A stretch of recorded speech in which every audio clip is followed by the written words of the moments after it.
Boa tarde a todas e a todos. De fato, o João acompanhou, eu tive na árdua tarefa de dirigir o Departamento de Ciência, Tecnologia e Inovação do Ministério, agora essa responsabilidade é do Tiago, que está aqui com a gente. E vou encarnar um pouco o Antônio Brito, né, que agora que eu estou fora eu posso falar com mais liberdade, sem ter tanto problema. Então, eu queria, primeiro, só complementando um pouco o que foi colocado hoje ao longo do dia, de dizer uma coisa que eu acho bastante importante. A gente tem discutido muito a questão da inovação, mas é importante tratar de que o que a gente tem fomentado e o que a gente tem feito como política pública são esforços de pesquisa e desenvolvimento, desenvolver a ciência. A inovação ela é um resultado. Então, eu obviamente adoraria aumentar a taxa de inovação por decreto, só que não funciona, né? Então, para causar polêmica, eu acho que a inovação ela não é papel da iniciativa pública. A inovação é essencialmente um papel da dinâmica privada. O que é papel da iniciativa pública é garantir um ambiente regulatório saudável, onde a competição seja saudável. Garantir, no caso do escopo de hoje, que a inovação em saúde seja feita dentro de padrões éticos elevados, né? Dentro de que o retorno do investimento público que é feito para fomentar o desenvolvimento e a inovação gere ampliação do acesso, gere autonomia nacional, gere um melhor equilíbrio da balança comercial. Se esses elementos estiverem presentes, é papel do empreendedor, é papel do agente privado assumir o risco e tentar a inovação. Se ele tiver sucesso na inovação, ele vai ter deslocamento competitivo, ou seja, ele vai tirar alguém do mercado. Ele vai gerar um lucro de monopólio por um tempo que vai incentivar novos entrantes naquele setor. Então, esse tipo de ação, você pode criar um ambiente que vai permitir a taxa de inovação aumentar. Mas a inovação em si ele é um fenômeno relativamente destrutivo. O próprio Schumpeter fala isso, né? Você cria uma mudança do padrão competitivo, das relações de mercado.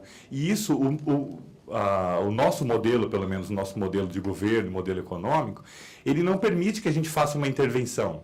Eu não posso escolher os vencedores. Eu tenho que ajudá-los a compartilhar o risco nas etapas iniciais do processo. E depois, como foi colocado na mesa anterior, de que eu consiga garantir que os resultados, as informações desse processo sejam compartilhadas, particularmente se elas foram financiadas por recurso público. Então, eu tenho citado bastante esse livro da Mariana Mazzucato, que fala do Estado empreendedor.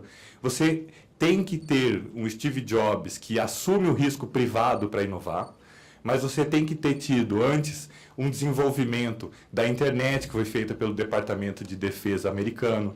Você tem que ter uma empresa como a Samsung que fez os monitores ou as telas de touchscreen. E você tem um empresário, então, articulando isso de maneira a explorar isso economicamente. É papel do governo brasileiro, em particular, porque a gente optou pela Constituição de 88 a ter um sistema de saúde pública que seja para todos e tudo que a gente incorpora, né? Então, isso nos gera um desafio muito grande. Ao mesmo tempo, gera uma enorme oportunidade. Como o Flávio colocou, nos gera a oportunidade, por exemplo, de ter a informação de forma legítima de uma parcela de 150 milhões de pessoas numa população de 200. Então, eu posso, e a gente sabe que o DAF, o DGITS, etc., tem trabalhado cada vez mais com inteligência para conseguir fazer protocolos mais adequados, para conseguir fazer uma assistência farmacêutica que tenha uma logística mais eficiente. Todos esses elementos são potencializadores da inovação. E é um pouco isso que, por meio dos últimos 10 anos, pelo menos, ou desde 2003, mas nos últimos 10 anos particularmente, nós conseguimos observar essas características do tecido industrial, econômico e do sistema público brasileiro e começar a regulamentar isso de forma mais transparente. Então, uma das coisas que é uma característica nacional é que o nosso empresário e o governo também temos pouca disposição a assumir risco. Então, se a gente tem pouca disponibilidade de assumir risco, a gente também tem uma menor chance de tratar com inovações mais radicais. Por quê? Porque elas são de altíssimo risco. A gente nunca vai ter, pelo menos na minha percepção, um modelo como a gente tem no Vale do Silício. Por quê? Porque lá eles tentam 300 moléculas para chegar em 3. Nós não temos a quantidade de recurso disponível a fazer isso para ter essa, digamos assim, esse desperdício de recursos que o paraíso da inovação gera, né? A gente sabe que as margens de retorno das empresas privadas que são desenvolvedoras de tecnologia inovadora dependem de uma atuação no mercado americano, por exemplo, que tem altas taxas de retorno. O Brasil tem uma outra lógica. A nossa lógica é de ampliação de acesso. Então, na nossa ampliação de acesso, para nós é muito mais importante a inovação incremental, como o Tada colocou, do que a inovação radical. Mas a gente tem insumos suficientes na academia, nos institutos de pesquisa, inclusive para fazer inovações radicais. Temos uma legislação hoje, que também já foi colocado na mesa anterior, que é muito mais explícita na capacidade de você poder utilizar pesquisadores para fazer pesquisa, de você poder compartilhar os direitos de propriedade industrial para a exploração econômica, que eram coisas que há cerca de 20 anos eram tabus. A gente não conseguia discutir na universidade que alguém ia desenvolver uma pesquisa, fazer uma patente e compartilhar esse resultado. Hoje a gente já pode. O que a gente precisa é de criar os primeiros exemplos. Por quê? Porque com esses exemplos eles vão ser criticados, vão ser analisados pelos órgãos de controle, vão ser revisitados nas mudanças de governo e a gente vai consolidando esse caminho. Particularmente, duas coisas são muito interessantes no Brasil no mercado de saúde. Uma é a existência dos laboratórios públicos oficiais, dos quais hoje eu voltei a fazer parte, né? Temos outros representantes aqui com entidades centenárias que são fundamentais para que a gente consiga garantir que essa incorporação de tecnologia seja, no início, num compartilhamento de risco. Então, a gente tem lá, na década de 70, Butantan e outras entidades desenvolvendo os anticorpos monoclonais, que agora, 40 anos depois, nós estamos tendo um grande impacto desses produtos na pauta de orçamento do Ministério da Saúde. Por outro lado, temos os laboratórios oficiais que pararam de produzir medicamentos negligenciados e para doenças, medicamentos órfãos e para doenças negligenciadas, que são a sua razão de existir. Eles precisam sim atuar com medicamentos de alto custo para poder se sustentar, particularmente no momento onde a gente está vendo sucessivas crises fiscais nos estados. Então a gente precisa criar formas de manter essas estruturas funcionando, né? E uma outra coisa interessante é que nós criamos no Brasil, a partir da política de genéricos, uma indústria privada nacional muito potente, bem alavancada em recursos financeiros e que de uns tempos para cá, graças a essa política do Ministério da Saúde, da Ciência e Tecnologia, Desenvolvimento, Indústria e Comércio, ficou de fato sensibilizada para competir por meio da inovação. Então, isso eu tenho vivenciado nos últimos anos, em que quando a inovação era só uma ferramenta de discurso, né, muito puxada pela própria dinâmica do governo, todo mundo sentava para discutir junto inovação. Falava, defendia como fóruns como esse. Quando eles começaram a perceber que agora, de fato, eles têm a oportunidade de inovar e de criar mercados, então eles já estão começando a ter um maior controle da informação que é gerada dentro deles mesmos. Já têm começado a buscar especialistas fora para tentar discutir isso num mais alto nível. Então, a gente está num momento muito interessante. Só que ele depende, para que ele consiga ter mais resultados, de que a gente, de fato, faça escolhas. Se já é difícil escolher entre as áreas que são prioritárias para um país, né, a gente ainda tem que fazer escolhas dentro dessas áreas. A gente sabe que o que a gente fez no setor aeroespacial, né, particularmente com a Embraer. A gente fala da Embraer, mas a gente esquece de ter o Santos Dumont também. A gente inventou esse negócio de um avião. Então, a gente tinha a obrigação de ser o melhor do mundo, né? E a gente agora tem que também dar uma segurada para não perder a nossa empresa, né? Mas, de qualquer forma, a gente tem isso. No setor de agricultura, fizemos a mesma coisa. Criamos a Embrapa, criamos entidades que geraram os esforços de pesquisa e desenvolvimento, e a iniciativa privada soube, de forma muito potente, utilizar esses recursos para ser um dos parques aí geradores de alimentos hoje no mundo. E saúde a gente pode fazer a mesma coisa. E a gente não tem como escapar disso. Por quê? Porque a gente saiu de um patamar onde a gente tinha medicamentos que custavam R$50 o comprimido, para, há 10 anos atrás, testar medicamentos que custam R$50 mil o tratamento. O Sofosbuvir entrou nessa faixa de preço. E a gente tem agora, para as doenças raras, medicamentos tocando a faixa dos R$ 3 milhões por tratamento ano. Então, né, o Spinraza está registrado, foi feita a primeira compra do Ministério agora, ainda em ações judiciais, a R$ 254 mil um frasco. Tem mérito, tem todo mérito. A doença é extremamente difícil de lidar, mas é inviável para que a gente comece a testar medicamentos nesse patamar. Eles certamente são muito interessantes do ponto de vista do retorno financeiro para a empresa. Ele remunera um esforço de pesquisa e esse risco. Mas quando ele vem para o mercado brasileiro, ele precisa ser ponderado. A gente precisa fazer escolhas. Então, né, se ao mesmo tempo é inaceitável que a gente perca uma pessoa com hemoglobinúria paroxística noturna, que é uma, né, doença que usa Soliris, que é um medicamento super caro. Também é inaceitável que a gente perca uma pessoa de 30 e poucos anos com febre amarela, que fazem mais de 100 anos que a gente trata da doença. Então, não é mais o meu papel, felizmente, de estar nessa posição tão difícil de ter que escolher entre diferentes bons projetos, mas é meu papel, dentro do lado do laboratório oficial, aceitar e ser parte dessa política estruturante que o Ministério propôs e, sim, lá no campo, dentro da indústria, tentar buscar inovação. Como a gente tem os laboratórios oficiais, possivelmente as inovações geradas em entidades públicas não terão o dilema da competitividade. Eu não vou estar simplesmente gerando um mercado de monopólio para um benefício privado. Eu posso utilizar esse recurso, por exemplo, de uma inovação feita na Fiocruz para potencializar a produção dela de febre amarela. Eu posso ampliar a competência que foi feita no Butantan para melhorar uma vacina pentavalente que tem valor de centavos. Esse subsídio cruzado é uma grande força e poucos países no mundo podem fazer algo como isso. Nós temos um grande potencial de consumo, temos uma legislação que é belíssima, tanto na Constitucional, que prevê os direitos que são fundamentais para o cidadão brasileiro, mas também na regulamentação que foi feita recentemente, desde a Lei de Inovação, mas mais recentemente com a publicação do decreto que já foi mencionado aqui, de desenvolvimento da Política Nacional de Inovação Tecnológica em Saúde e o Marco Regulatório de Encomendas.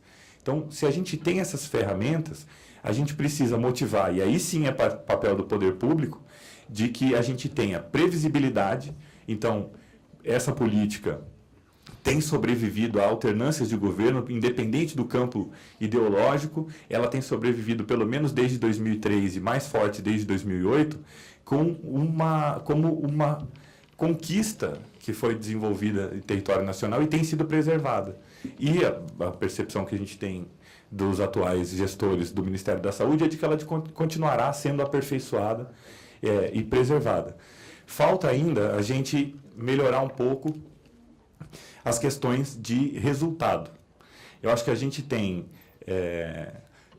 como a gente ainda não tem a métrica da inovação, é muito complexa, nós temos órgãos de controle hoje no Brasil ainda muito avessos a esforços de inovação que não tiverem esforços de pesquisa e desenvolvimento que não tenham resultado.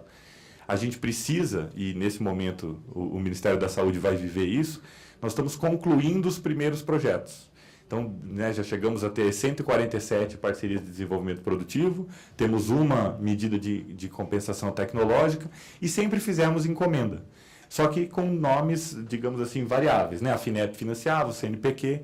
Então, com essa cesta de projetos que estão sendo concluídos, a gente começa a ter uma métrica de qual que é o prazo razoável de um projeto de transferência e desenvolvimento. Né? Qual que é o resultado esperado. Se eu não conseguir 100% do que estava previsto no projeto, ainda valeu a pena o esforço público? Esse tipo de coisa é muito importante, porque ele vai criar maturidade, né? A Kellen, que está aqui lá sentada no fundinho, participou do início, que era a discussão de por que você escolheu isso. Agora nós vamos discutir, e o Thiago vai ser a outra ponta, vai dizer, valeu a pena ter feito isso? Né? E nós temos uma das conquistas também que a gente conseguiu recentemente é aumentar a articulação entre os ministérios. A gente basicamente não tinha dificuldade de conversar. Os laboratórios oficiais entraram numa dinâmica de competir entre eles. E isso foi extremamente perverso para o resultado que eles estão vivenciando. Os ministérios acabaram, por força do ajuste fiscal, ficando com menos recurso. Então, a articulação entre o MDIC, a MCTIC, o Ministério da Saúde, a gente conseguiu trazer uma cooperação que é o Ministério da Saúde financiando a Embrapi, que é a empresa brasileira de pesquisa e inovação industrial, para que a gente possa colocar recurso na ponta. Sair um pouco do investimento puramente de pesquisa exploratória, mas chegar na fase de pesquisa industrial e produção industrial e levar o medicamento levar ele para a ponta. Essa característica de ter uma atuação do Ministério na produção, ela é muito singular e ela é muito importante para os resultados que a gente vai colher no futuro. Então, eu tive há 20 meses atrás aqui, num evento exatamente como esse, discutindo a questão de doenças raras. E lá eu tinha uma perspectiva de que eu era otimista no longo prazo e pessimista no curto prazo. Nesse momento, eu estou no longo prazo, né? Eu passei, depois do economista, passou de 12 meses a longo prazo. Então, nós estamos vivendo hoje a minha expectativa do que a gente tinha 2 anos atrás. Então, nós não retrocedemos nas políticas que foram feitas. Embora haja uma restrição orçamentária, houve uma consolidação do marco regulatório brasileiro. Muito mais claro, muito mais transparente. Nós fomos sucessivamente, laboratórios oficiais, empresas privadas, governo, auditados pelos diversos órgãos de controle. E os resultados dos pareceres técnicos são de que aquilo que a gente estava fazendo era extremamente relevante e que deveria ser preservado, com muitas oportunidades de melhoria, com pontos ainda obscuros que poderiam ser tornados mais explícitos, mas é um processo natural de aprendizado. Nós estamos discutindo contra segmentos onde os desenvolvimentos lá ocorrem, por exemplo, nos Estados Unidos, que é tido como uma referência em termos de inovação, com volumes de recurso que são colocados pelo poder público, que depois são explorados pelo setor privado. Então, você tem um NIH aí com investimento de 200, 300 bilhões de dólares. Nós, desde que o Ministério da Saúde foi criado, nós investimos 15,5 bilhões de reais. Desses, 14 bilhões de reais foram investidos na Fiocruz, que, obviamente, é o braço direto de exercício da inovação e da pesquisa do próprio Ministério.